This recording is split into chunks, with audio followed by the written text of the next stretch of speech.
You know, I turned 31 this year, and as I look back and reminisce on my 20s, I think, what an absolute disaster. Now, don't get me wrong, I had a lot of fun, but it was also a confusing and directionless time. It's a decade in which we're confronted with all the realities about being a real adult. Which career path do I take? Where am I going to live? Am I going to do a push-pull leg split forever, or is it finally time I change up my training? This is heavy stuff. Thankfully, the answers lie in new experiences. And your 20s is also a great time to try new things. And one of the things I think you should try is climbing a rope. And hey, if you get good at it, you might be able to climb your way out of this quarter-life crisis. Let's start by learning the J-hook.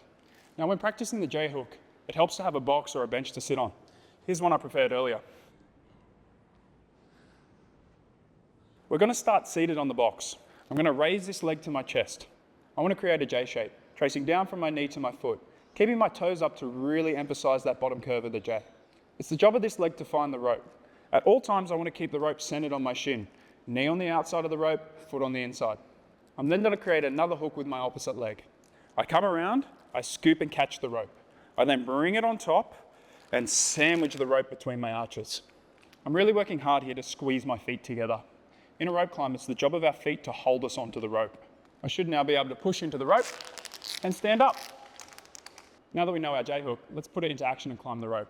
Starting at the bottom of the rope, we're going to jump and come into a hanging position. Knees to our chest and establish that J-hook. We want to push ourselves up the rope while resetting our hand position. Now we let go with our feet, recatch the rope, and do it again. Now it's just a matter of repeating this sequence until you're at the top of the rope. Now, if you made it to the end of this video, you probably think the whole thing is pointless. And hey, you might be right. I mean, here you are trying to navigate increased cost of living in a housing crisis, while some wanker on the internet is trying to teach you to climb a rope. But hey, look on the bright side. From up here, you really get a clear view of how fucked you actually are.